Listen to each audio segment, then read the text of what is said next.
Go live. All right. Well, the good thing is I'm going to go first, and then I'm going to be in chat anyway, so it's okay that I'm not visible. But we're live, Todd. Okay. All right. Greetings, everyone. Welcome to our 5th town hall meeting. This is the Blacklash collective, and we are reporting on the ballot or the bullet. Voting as a tool for what in 2020?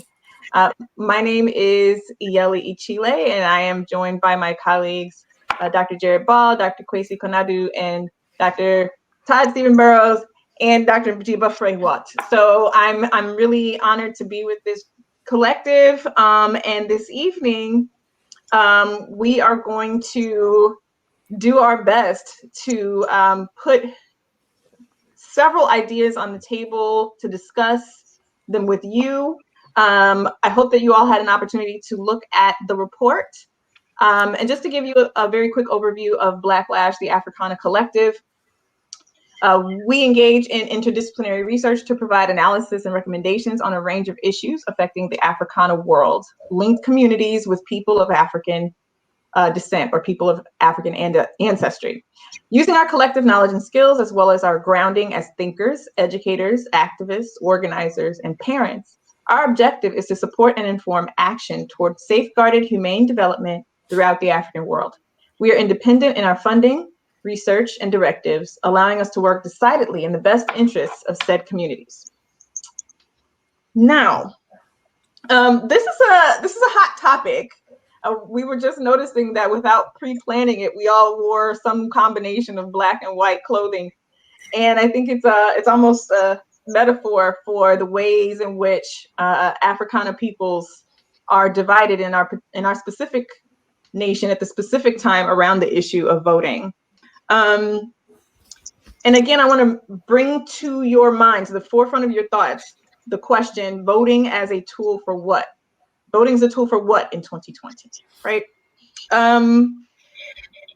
Yeah, there are so many issues on the table. Family defensive voting being one of them. There is someone in our collective, Dr. Jared Ball, who has actually run for office. So there are a myriad of different perspectives, some evolving perspectives, some contention and some disagreement around some of these issues. My personal interest is in questions of African sovereignty and other expressions of our political will outside of electoral politics. So I hope we can get to some of that this evening. But I hope that at the end of our discussion this evening, from the panelist presentations from each of the Blacklash collective members, and then also the group discussion, which begins at 7 o'clock, I hope that we can really think together about what happens after November 3rd. What is that reckoning going to look like in light of the fact that we have some disagreement? All right, so that said, let's get started. I want to first have Dr. Todd Stephen Burroughs share his thoughts. Of course, you have the report that is linked at the bottom of your screen, I believe. And so if you haven't already read that, please read that. But I think we'll just have each of the collective members kind of share the major takeaways, the major things that they would like to put in on the table for the evening. All right, so Dr. Burroughs. Dr. Ichile, hello. Can everybody hear me? Yes. Yes. I'm wearing black. I didn't mean to just have a black screen. That's some setting problems on my part. But I'm wearing black, which shows again the division here. Let's just throw up all the stereotypes and fight over the stereotypes in an intellectual manner. Non-voters, well, they're either dumb, uneducated, uninformed, or they're these, radical professors who live really well, whose kids obviously go to very nice schools, because they talk. I mean, the stereotype, for instance, people who've seen me talk to our elder scholars have seen me criticize them, saying, well, you guys go more to Africa than you go to the library to do primary source research, right? Well, that same stereotype could apply, if we're going to talk stereotypes, to non-voters who say, oh, you tweet more about Africa and you Facebook more about Africa than you do about what's going on in your actual local community, right? So that's the stereotype of non-voters. Those are the two categories of stereotypes of non-voters. Stereotypes of voters are, well, they're slaves to the Democratic Party, they're blue all the way through, and they can't think of anything outside of mainstream hegemonic politics. And now they're afraid because, see, normal hegemony has been destroyed, and now we have absolute crazy hegemony. And these people are so enslaved that they think that crazy hegemony is worse than regular hegemony. And so you have these two stereotypical poles. When I think, and by the way, I just want to say, for my own political affiliation, I voted for Obama twice because I believed in Amiri Baraka's idea of a Black United Front. And I thought, well, we can't have a Black United Front if we don't have a Black candidate or a Black president. But I voted for Ralph Nader. I voted for Jill Stein. I mean, I think I even flirted with voting for Lenore Fulani once. I mean, so I'm not a slave, but at the same time, I had to evaluate. And when I saw that Alex Jones, that Trump was taking Alex Jones's talking points, I was like, okay, I guess I'm slavery this time, right? So that's my bias. So I think we have to really go beyond these stereotypes and talk about what we're really trying to do. What we're really talking about is voting an extension of organizing? Where I live, it is. We have people to vote for where I live, and we're happy to vote for people who represent us, who will tell the Port Authority of New York and New Jersey, you're being like a colonialist. You're practicing colonialism. I'm happy to have a mayor who I know almost got beaten up by the Washington, D.C. police at Howard University when they took over a building and kept the building because they were fighting for to make sure that the Republican Party would not get a position on Howard's board of directors. So that's my mayor. So we vote for people who represent us where I live. Other people don't have that. So I think the question becomes what to vote for, who to vote for, and why. And I think those questions are more complex than the stereotypes. And I think the answers are more complex than the stereotypes. Thank you very much, Todd. I'm going to kick it over to Dr. Konadu. Go to the chat. Okay, I'll switch you out, and I'll go next to Dr. Konadu to share major takeaways. Thank you. Thanks. Sure thing. Thank you very much, Iyelli, and of course my esteemed colleagues here, and of course you all who are part of this village of ours. So there is a bottom line for my take here, but at least want to frame what is to be our conversation, which I think is much more vital at this moment as we're a few days away from voting.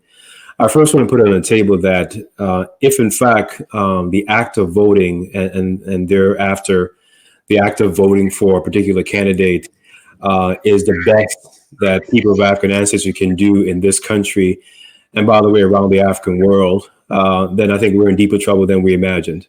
That is, if voting is the threshold, if voting is this sort of seismic thing that it is being presented as, and that is the only way in which we can provide some undercurrent for advancement, then we're much deeper problematic than perhaps we assume. As rappers and entertainers begin to bargain and even hold hostage the vote, i.e. Puff Daddy, 50 Cent, and Ice Cube, certainly voting is not without its complication. But I like to simplify voting by simply, sharing with you all some, I think, baseline statistics. So there are about 320 million people in the United States. 22 million cannot vote because they're under 18. That leaves about maybe 300 million. Half of those 300 million to about a third do not vote and will not vote, which leaves 150. And that's the part of the pie that we should put into context in terms of voting. Now, of that pie, there's a recent study, a recent book out of Princeton, where these two sociologists essentially say that 80-90% of people of African ancestry in this country have and continue to vote for the Democratic Party, even though a third of them hold views that are conservative, and yet they don't vote Republican. So there's a political sort of affinity and maybe abiding value in terms of, holding Democratic Party in some sort of sacred manner. But there's also a sort of a practical, ideological attachment to conservatism that's among a third. Now, if you take all this into consideration, it means that the people of African descent, if you can call it a bloc, which I don't think it is, but if you can call it a collective bloc, what it represents is really a consortium of views by which we're being sort of herded into this ultimatum: either you vote or you die. And I would like to put on the table that any ultimatum I think is foolish, because life doesn't work that way. But I like to think about, voting in terms of, outside of the vote, right? So I like to think about this as, if half the eligible people to vote don't vote and will not vote, then it means that the issue is not about voting or dying. And so for those people who do not vote, it is not simply a question of whether they don't have the candidate to vote. I think what the underlying current is what does voting signal? What does voting participation really lead to? And if it's going to lead to something that is beyond what it has given so far, I'm in that James Baldwin doubt, meaning all I have to use is the record that is the testimonial of this place, and all the voting that has taken place since the 15th Amendment, when African American males were given the right to vote, has not significantly or even mightily change the collective conditions of people of African ancestry. So we have at least, a century and almost a half of testimonial of record. And from that record, there's nothing in it that justifies participating in the act of voting. And therefore, I think it justifies thinking about ways in which to collectivizing, or at least organizing in small, relatively nimble, but agile communities that can do for themselves. Because right now in the African world, particularly in West Africa, this month in October, there were two major elections, one in Ivory Coast, Cote d'Ivoire, and I think the other one in Guinea. And next month, there's going to be another one, followed by Ghana in December. And what do these votings all have in common? That for most people, electoral politics really had makes little difference in the course of their daily lives. In other words, voting and the system for which it supports or props up is like an alien force. I mean, it's somewhere in the ether. It doesn't touch, directly speaking, the day-to-day living of people's lives. And if it doesn't touch, I mean, there's therefore room to think about how people in these smaller, independent, relatively speaking, nimble and agile communities do for themselves. Everything from paving roads, from digging well and ditches, from providing clean and fresh water, from building up their infrastructure. Those are community ideas and community effects. And I think some of that can also be done here, particularly with this push among some people of African descent to buy land and to develop it intentionally as a way to think about the act, of voting in 2020. All right, thank you so much, Dr. Konadu. I am going to then move to Jared Ball and ask for major takeaways or major things you want to put on the table for tonight's discussion. So first of all, thanks to our collective and all of those who are joining us this evening. I think that, as always, I think what we're doing here, we're attempting to do here, is really important. And in terms of this conversation, it's no less important because as we approach what I think Chomsky at least has right in this sense is the quadrennial extravaganza of the spectacle of voting in another week or so, or a few days or so. we need to be having more of these kinds of conversations, and I don't think enough of them take place, and certainly not in the way that I think we're attempting to do it. So I just wanted to start there. But essentially, first, I would want to say that, just to clarify, in 2008, I ran briefly for the Green Party nomination for president, and then backed out to support Cynthia McKinney and Rosa Clemente, who got the nomination. Not because I am a fan or a believer in the tactic of voting, at least as conventionally described or used as a tool for liberation, but because so many of our folks are engaged on some level, even if it is just every 4 years as part of this spectacle in the discussion around voting. I then, and to an extent now, only want to intervene, so to speak, to advocate that we be more militant and organized in our approach to the use of the vote, with the hope that that level of organization would expand across the variety of tactics and efforts we need to be engaged in for liberation. So voting to me has never been about a single tactic, nor is it about a single issue, a point I'm going to come back to in a second. It's about addressing folks where, as they say, where we are, and trying to advocate more conscious, radical, and militant organization around that subject. So the idea for me was that if we are moving in blocks, as I understood, and it's not really just how I understood, as Malcolm X specifically and clearly laid out in his Organization of Afro-American Unity statement on voting, if we actually move as an organized bloc to evolve our own platforms, our own politicians, our own parties, and engage electoral politics on that level, then, as Malcolm was also advocating, we would be more prepared or more able to recognize that this is just one level of tactical approaches, or of a tactical approach, and that we would be able to use this level of organized movement to be paralleled or mirrored in other areas of political struggle. But primarily, my issue, maybe even more than any of that, in my own particular use or engagement with the vote, my primary interest in this conversation is around the issue of, for me at least, that there are no actual debates, or I should not say that. There are not enough actual debates or discussions taking place within Black communities about how we should approach the vote, in part because so many of our punditry, so many of our paid spokespeople, so much of the commercial media environment in which we are trapped, both Black and white, has a business and ideological incentive to limit the ranges of conversation.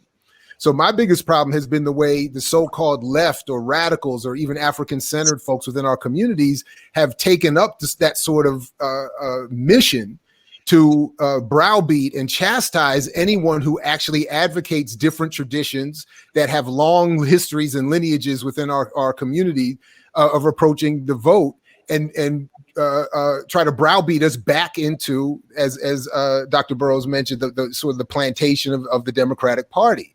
And to me, it isn't so much an issue of whether or not people think that that's where we should go. It's more of an issue of how they engage the discussion or debate, or more to the point, how they omit the discussion or the debate that we end up never actually having. So, the late great Ron Walters, Black Studies legend, used to argue very clearly, as he's a self-proclaimed moderate and reformist, that he lamented, as one of the last journal article or newspaper articles he wrote before he passed in 2008, I believe it was, just before Obama got elected, that Obama's campaign was not spending any money on the Black press.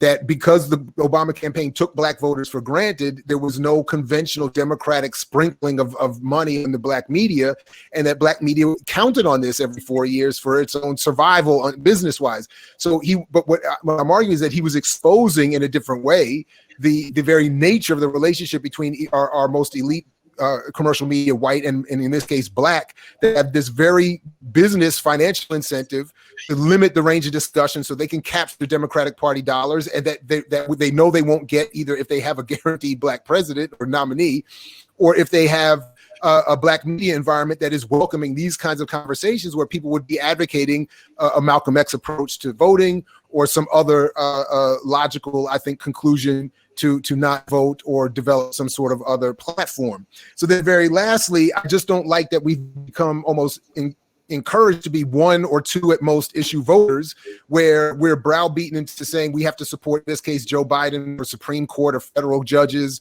or maybe somebody will pick up the issue of reproductive rights or even gay marriage. But these are not issues that speak to the real concerns of the majority of us who want things, as is always the case when polled or asked, like an end to war, like universal health care, like reparations, like, an end to AFRICOM. All of these big things that so many of us want can never even be put on the table because we are browbeaten into narrowing our electoral political strategies to supporting the Democratic Party. So sorry if I went a little long there, but those are just some of the points I wanted to put out and get to tonight a little bit. Thank you, Dr. Ball. That is good. I feel like we're getting a lot of good stuff out here on the table, and the chat is the community is bringing up some excellent supportive points in the chat as well. I'll kick it over to our final collective member, Dr. Frehiwot. Go ahead, Mjiba. Let's hear your main takeaways that you want to kind of put out there for tonight. Oh, sorry. Say something. Let me not touch anything, okay? No, sorry about that. I muted myself back after it's unmuted. Can you hear me well now? Yes. Excellent. So I have a couple of critical takeaways from this discussion, and I'm going to try to be brief. I have a contradiction with going too long, so I'll try not to do that today. One, I think the number one takeaway is voting's connection to democracy or voting's lack of connection to democracy, right? So when we think about democracy, we think that the quintessential characteristic of democracy is one vote, right? So to have voting in free and fair elections, that equates to a nation being democratic, right? And so this is the first takeaway I want to raise. One, that Western democracy is really tied to, or is really interconnected with, political and economic system of capitalism. And that ultimately means two things. It means, one, that that voting is a facade, right? Because we recognize it in the capitalist system, it doesn't matter who you are, unless you're in the 5%, you don't have a positive relationship to the mode of production, to the means of production, or even to your labor, right? And so when we go out and we stand in lines for 4 hours or 5 hours, how many ever hours to exercise our democratic right, we begin to, and voting somehow presupposes that we're living in a democratic society, and voting means that you're free, we're confused. Because voting doesn't necessarily equate to democracy, right? Now, the lack of a vote means that one's human rights have been violated. But I would contend, if you're forced to vote in a system in which you are still oppressed or repressed, have your civil rights or human rights not also been violated, right? If you don't have someone that represents you, have your human rights not been violated, as is the case in America? I would also suggest that, quite frankly, voting is a reform act, particularly in democratic, quote unquote, the American democratic system. It's an act of reform, and that act of reform fools many Americans to believe that they're changing a system or they're changing the outcome of the vote. But the reality is, unless you're in the electoral college, my friend, your vote is not changing anything, specifically at the presidential level. Another thing I wanted to just say is there's this whole push about vote or die. First of all, no one's going to die. They've been voting or saying vote or die from Obama. I did not vote for Obama first term or second term, and I am still very much alive and breathing, okay? As a matter of fact, the only person that I voted for in my adult life is Bill Clinton, and let's be clear, that was an ideological error, okay? And that was before I had ideological clarity about the fact that voting in an oppressive and repressive system did not mean that I was exercising my democratic right. Because in order for one to exercise their democratic right, there must be democracy, and one must be free. We are not free, so therefore voting does not necessarily make me free, okay? I have two more things and then I'll end. When we think about voting, ask yourself this. Folks gonna go and stand in the line, and let me say this, I am not against voting. Voting in systems that are democratic, that are free, that are collective, that are anti-capitalist, in those systems, voting can be very powerful, right? But in systems in which your vote truly doesn't matter, in systems in which one is oppressed, in systems in which African men and African women find themselves incarcerated at exorbitant rates, in systems in which there is race, class, and sex-based discriminations, and the institutions in which the United States of America was built on still exist, one asks myself, is voting really a powerful tool? Three things, and then I'll go. I think many people are saying, oh, we have to get Trump out because Trump is ruining democracy in America, because Trump is just like destroying our country. And I contend that Trump is not destroying anything. Trump is a true manifestation of America, point blank, period. Any other president that has come before him has just had a little bit more political savvy. But this is the America in which you live in. I don't live here. I live in Ghana. But this is the America in which you live in. The America that tells white European people that they must fight for the vote for their land, right? In which they're confused because that ain't their land. This is the America in which tells African people that their ancestors fought and died for the vote when their ancestors fought and died for human rights, okay? Which they still do not have, okay? Which tells immigrants that if you vote, that means you're a true American, but you got immigrants picking, strawberries and putting immigrants in concentration camp-like activities, and not all of a sudden voting makes you an American, okay? And last but not least, when you have the nerve to not even have a conversation towards indigenous people, so they'll forget that the land in which one is talking about voting on is their land. So when you put all of these things into context, I ask myself, is it a lack of political education? Is it the fact that American folks are the least politically educated in the world? Is that why they're falling for the facade of vote or die? That's what I have to say. Well, come on, somebody. Thank you so much, Dr. Frehiwot. What I want to do is pose a few questions that are coming up in the Ask a Question. I want to kind of get your responses to some of the comments in the chat.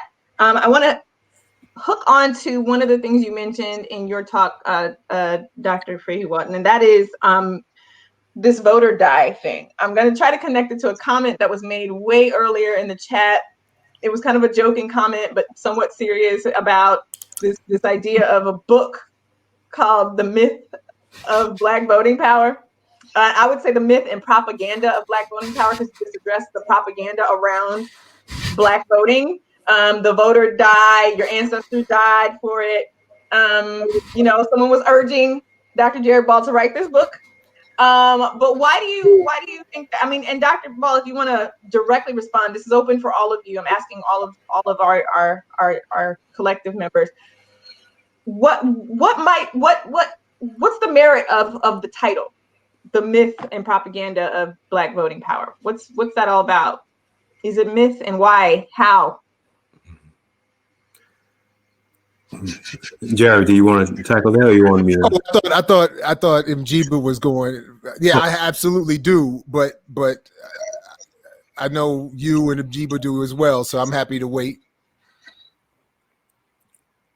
It's your book, Dr. Ball. Okay. I Go mean, ahead, brother.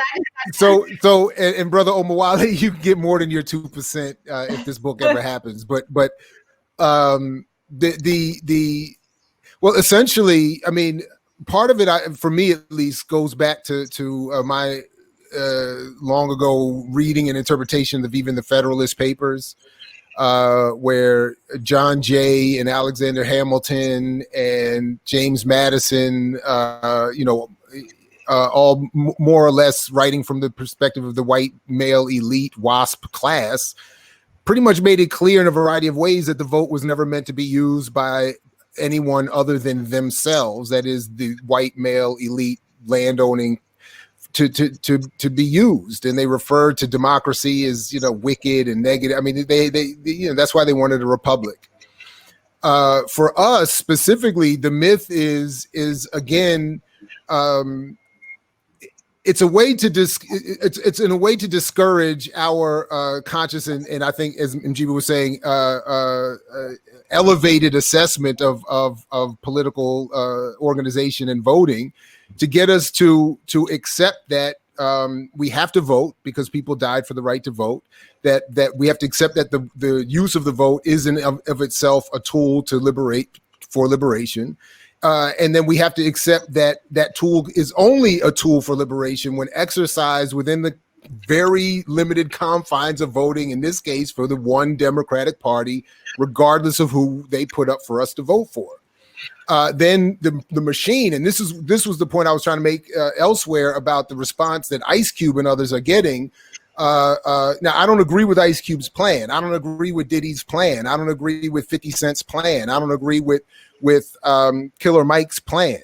But the grief they're getting is, to me, so largely disingenuous, and it's based in this, again, what I was trying to outline earlier, this democratic liberal elite punditry group that is well funded, well placed, well supported, well platformed to tell us that you can't go any farther than the Democratic Party, or you've gone too far and you've now gone against the ancestors. And so that's how the propaganda works. And then the myth is that, as I've seen even as I would argue in the chat a little bit today, that we have to for things like Supreme Court judges or federal judges.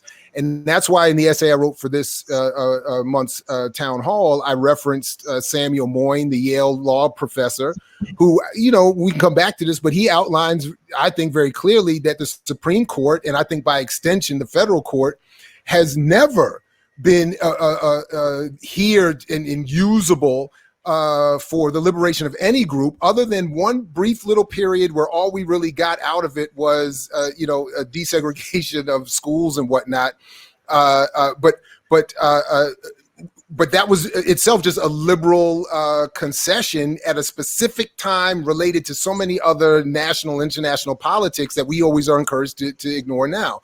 So what I keep asking is for where is the argument laid out that says voting on the basis of that one issue will materially benefit the collective of African people in this country, overriding all of the other issues that we won't get addressed by this party that I quickly outlined before. In other words, if we had gotten one more Supreme Court judge, or if we had gotten even several hundred more federal court judges across the country, would that be enough to overturn all of the inequality on the job, in wealth, in housing, in healthcare, in education, in Africana, in wars, in police violence, in mass incarceration, in surveillance, snitching on whistleblowers like Obama did, putting Latinos in cages and deporting like Obama did more than Trump? I mean, that's what I'm saying. So all of those issues we're supposed to say, no, because we have to get one more Supreme Court justice on the bench. And then, as Moyne points out, that doesn't really end up benefiting anybody anyway. So when people like me come around and say, let's organize differently, use the vote differently, and heighten the contradictions, heighten the struggle, become more militant, we're beaten back and berated by even some of the luminaries I mentioned by name in my essay, come online and berate us with hostility as if we're the enemy for advocating something that has a clear historical lineage through Du Bois, Malcolm, Asada, so many others, and we can name and go on. So that's the shortest I can do it. Thank you. Does anyone want to add to this? The question, the original question was about How might the idea of Black voting power be a myth? Like, let's unpack why that might be true. Sure. I'll jump in here and thank my brother Jared for laying the runway. I'll try to fly this plane a little bit further. A major portion of that myth, a sort of a foundation to it, which people try to essentially implicate, their ancestry or other people's ancestry. I'm not sure about yours, but my folks were in Carrots, so I'm not sure which ancestry they're referring to, but they're implicating, all of our ancestors. And to that, I would say, one of the bedrocks, of this foundational myth is that our ancestors died for the vote. And I think we need to be reminded that there's something happened in the election of 1876, the U.S. election. And this is crucial for a number of reasons. That election was to remind all of us, between the Republican Rutherford B. Hayes and the Democrat Samuel J. Tilden. Now, we have to remember that the Democrats in that moment were the Republicans of the day, and the Republicans, the party of Lincoln, were the Democrats of the day. So think of it sort of flipped backwards. From that perspective, that election was essentially contested, right? There was no clear winner. And so there was a compromise a year later in 1877. And that compromise for me was one of the most crucial decisions because of what it reveals. Much like what Sister Mjiba said, that Trump is not a cause of disease. He's simply a symptom exposing, the virus and the disease. And so that compromise did this.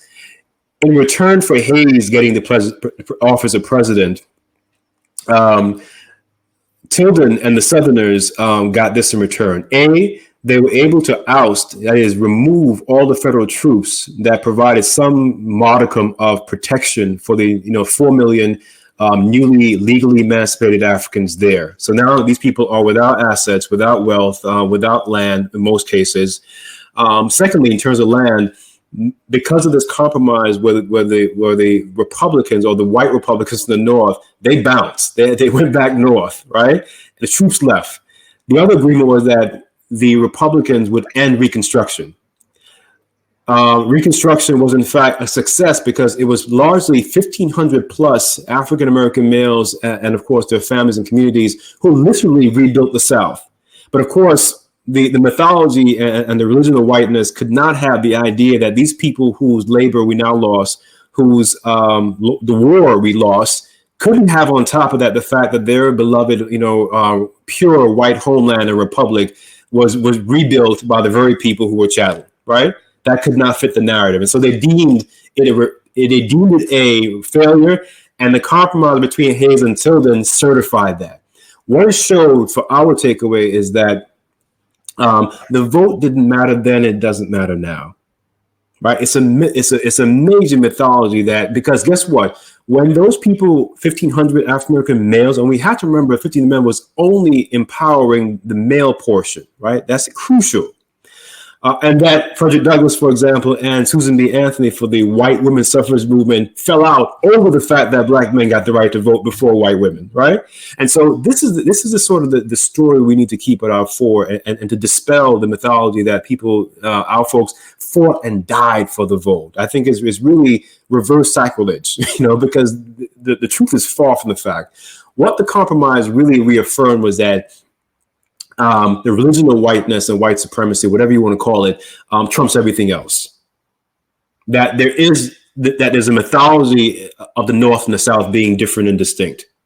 It was one United States of slaves.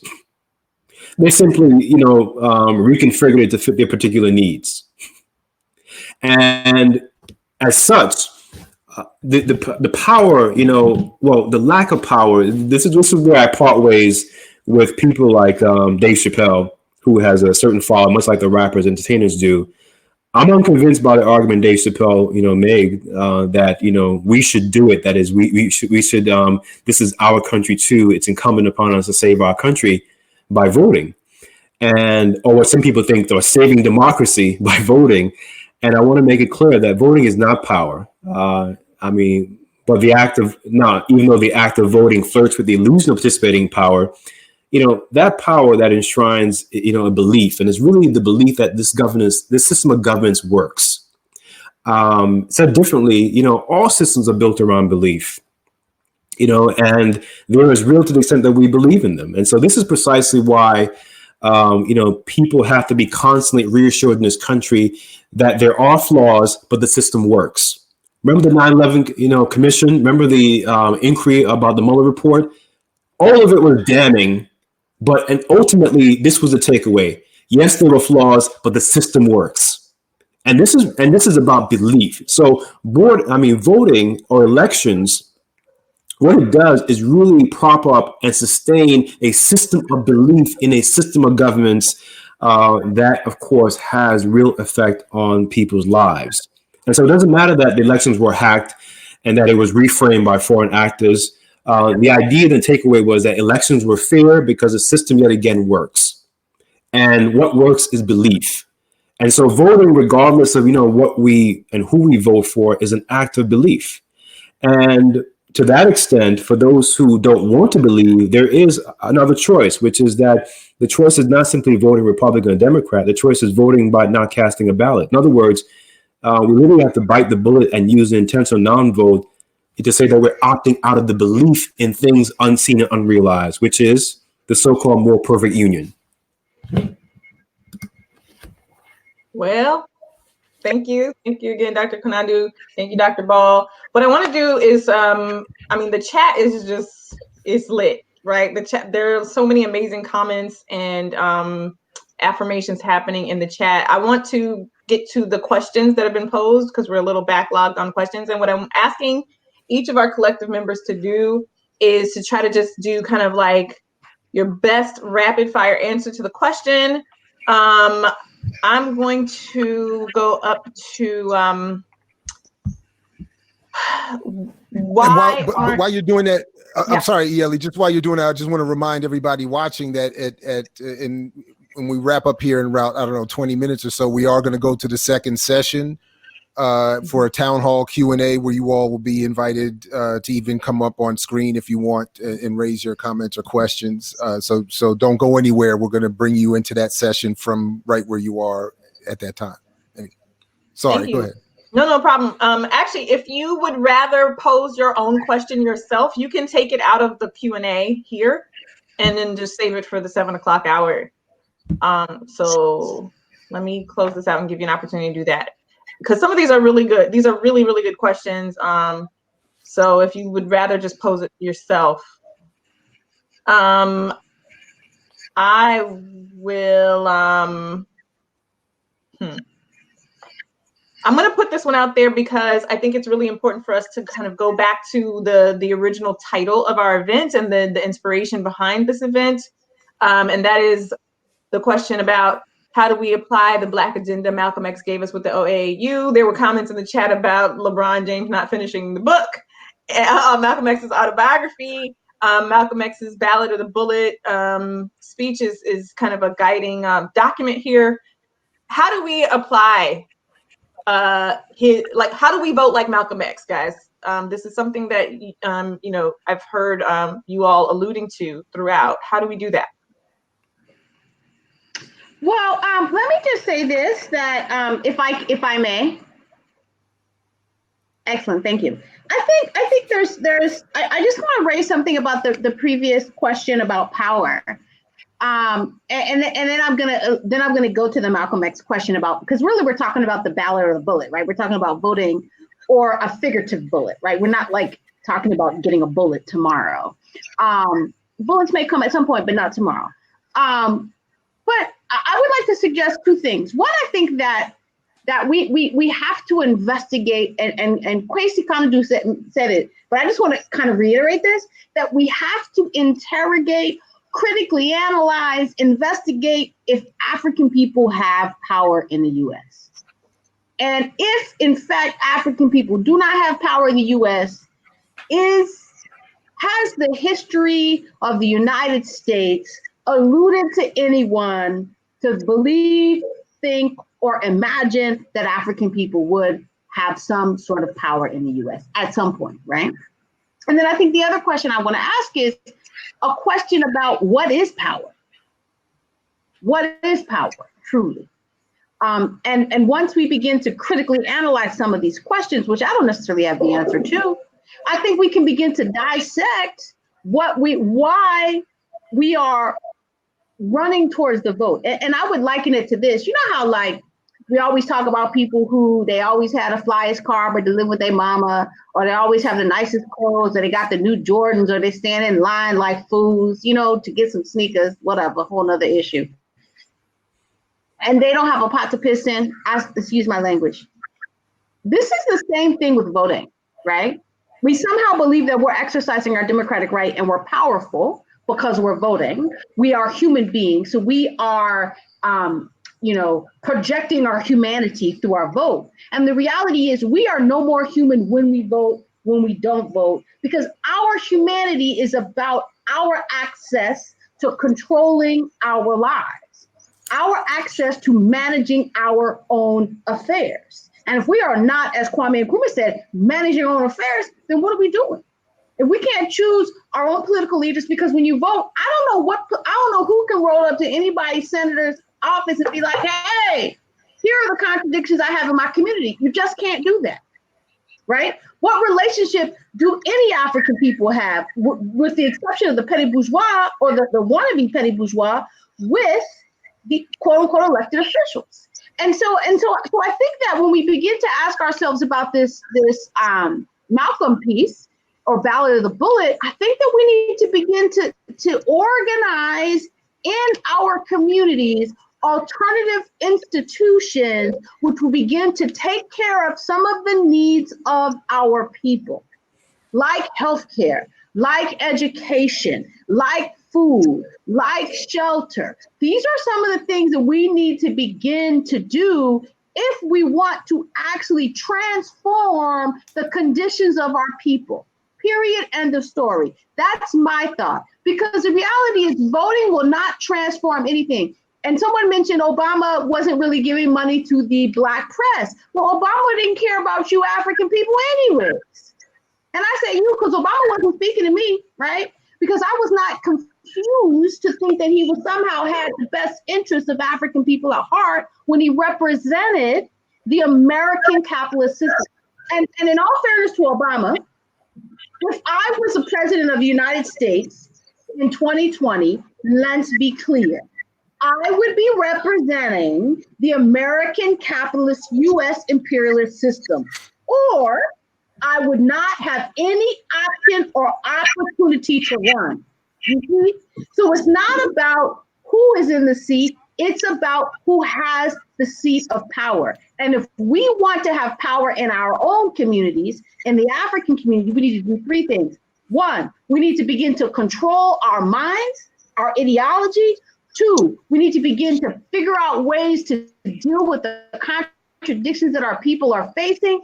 And three, and most importantly, we need to begin to look to the continent of Africa, in which is our land, in which we have power if Africa is unified. That's what I have to say. Can I just quickly respond? I just want to quickly say, Mjiba, when I brought up Obama and the Black press and the money to the, it wasn't certainly about being confused about what Obama was. It was only trying to point out that Ron Walters was exposing the relationship that the Black press has to the Democratic Party.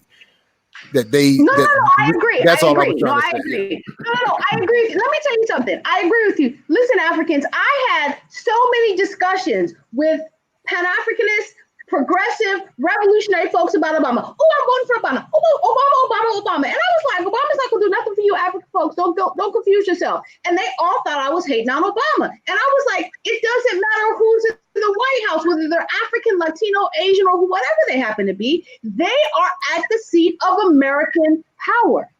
Or not, they're not at the seat. I'm sorry. They're a puppet, they're a puppeteer. They're the puppet and someone else is the puppeteer. And that was my thing. So by no means did I suggest, I know you weren't thinking that, but I think many of us mistakenly thought that Obama was somehow going to liberate African people. And we see that didn't happen.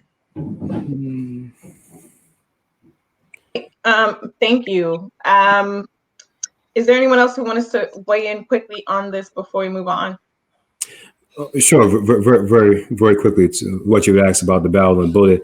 I'm not really sure what a Malcolm X voter is, because the two words, Malcolm and voter, sort of seem to be in opposite directions.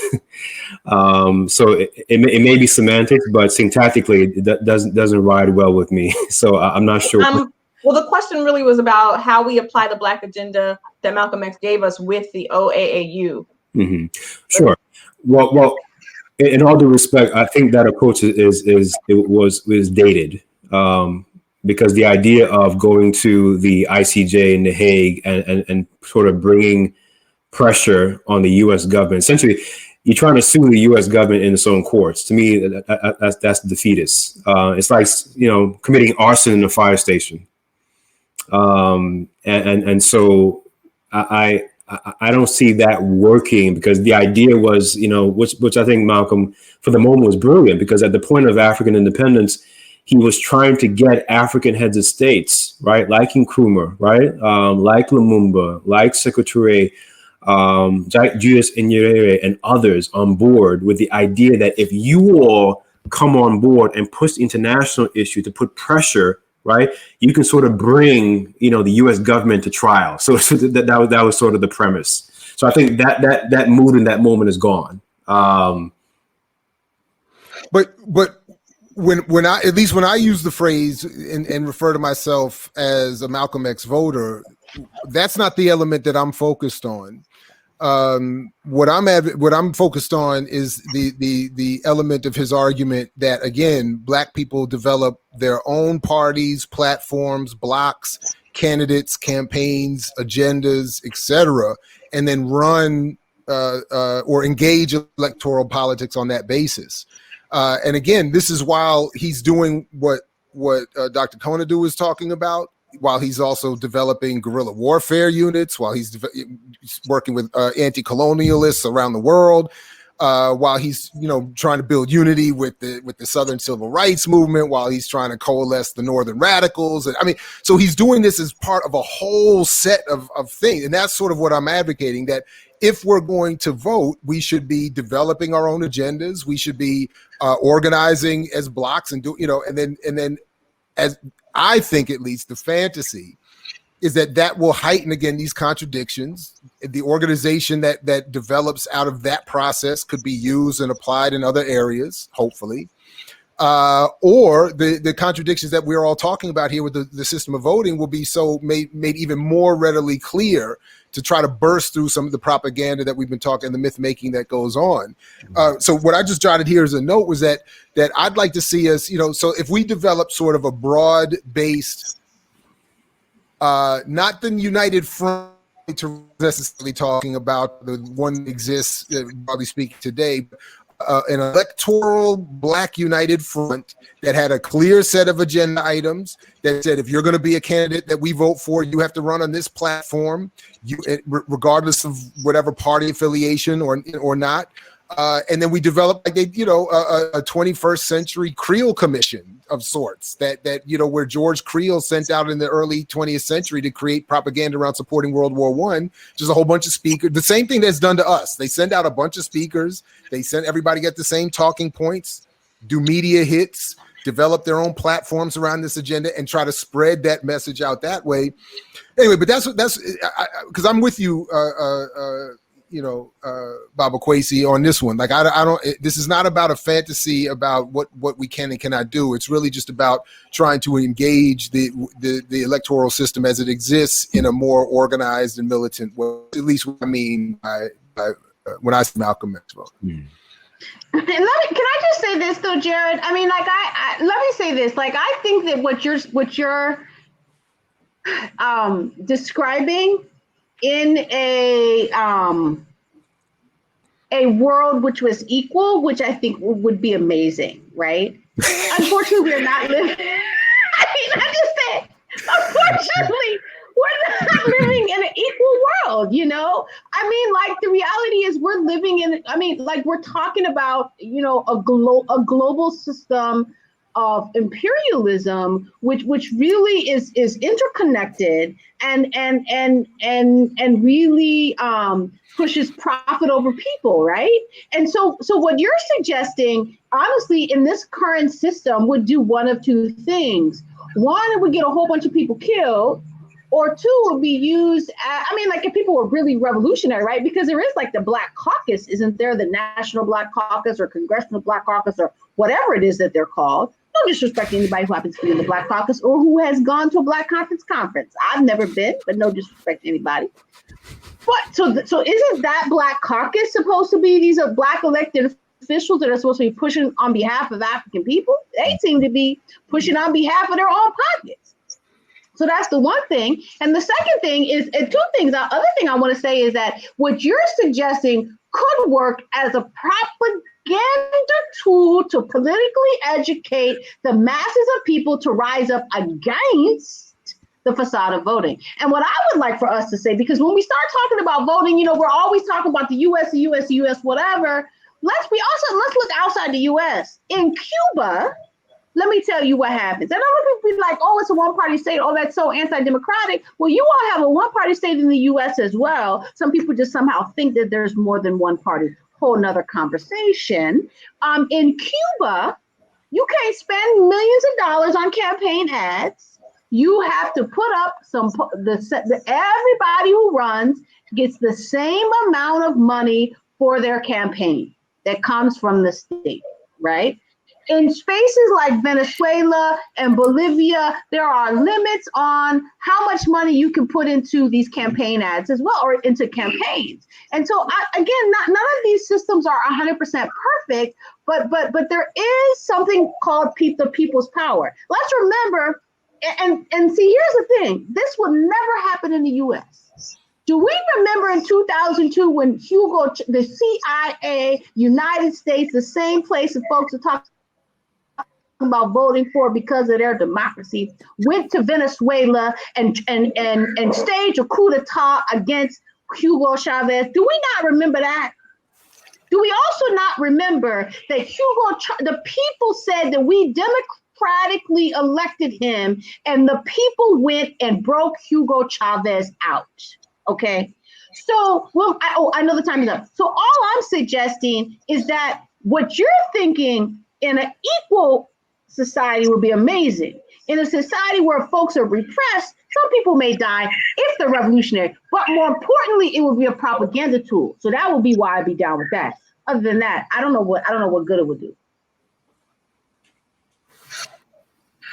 Thank you. This is so good. There's so much going on. I'm gonna just wrap it up. If anybody would like to kind of just put some final comments in before we go into the 7 o'clock session. Jared's going to switch everybody over, and then we really get the folks who are asking all of these amazing questions and putting all the comments in the chat. So we encourage you to join in. If you want to get on camera to raise your question, please do so, or make your comment. But does anybody want to put some last thoughts out there in our last 2 minutes? Iyelli, while they're doing that, may I suggest that you and I log out and log back in and switch roles so that I'll be set up to bring everybody over to the town hall. Okay. All right. So everybody else just stay put, and we'll switch and come back. I'm scared to switch. You're just gonna. Do I leave? I don't know. That won't end our whole session. You know what? I don't remember exactly. No. We only have 2 minutes, anyways. Right. You should be able to end this session, and I'll be able to open up the next session and invite everybody from this session to that session. So all the guests should just stay where they are. They're going to get an invitation to the second session. And you should be able to log out at ending this session, and then I'll log in and start the next one. Okay. Jared, when you log in and start the next one, can we talk about Latin culture is not Black African American concern or culture? Can we talk about that first? I would hope so. Absolutely. Sounds good to me. Thank you very much. All right. I marked this session as ended. I will log out. Me too. Okay.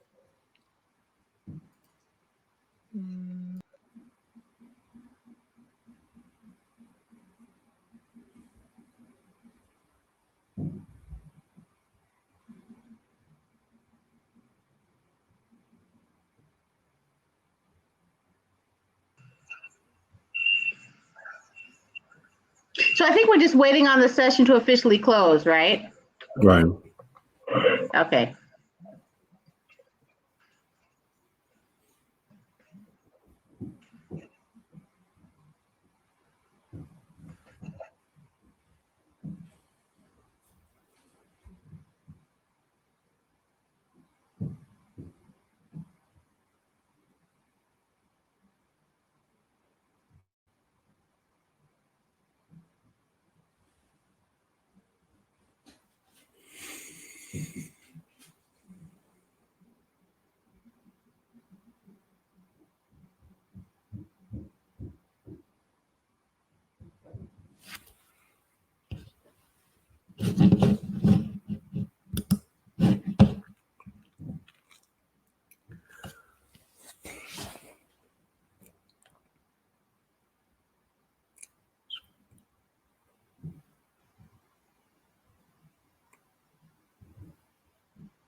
So I just got a message saying that that Jared doesn't see us online.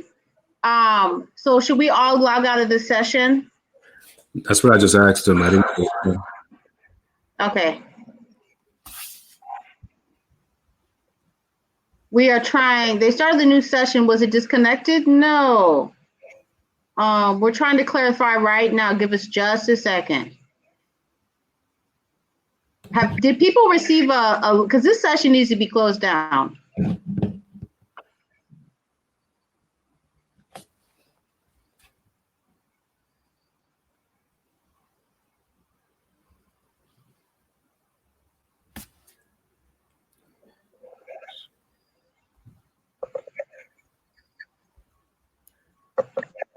Okay, we got to log back into the event.